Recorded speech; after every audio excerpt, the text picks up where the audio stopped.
May skin tag ba sa puwet? Opo, marami po may ganun. Ano yung skin tag? Yung parang sobrang laman? Excess na skin Sa or balat? laman, parang ganun po. Hindi po DQC skin tag. Hindi daw DQ skin tag. Basta skin tag siya, hindi siya hemorrhoid. Paano ma'am kapag po yung sobra ang daliri, kung 5 siya ay naging 7 o 6? Ay, may polydactyly. Ay, si polydactyly ay pwede pa makonsider kaysa naman yung kulang yung daliri.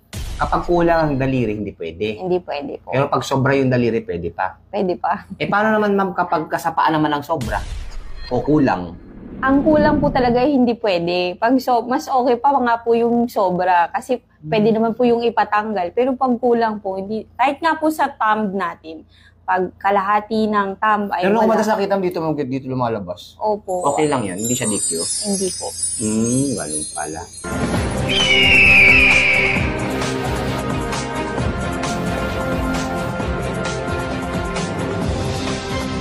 Ako po, si Police Mauricio Bonilla Ruiz.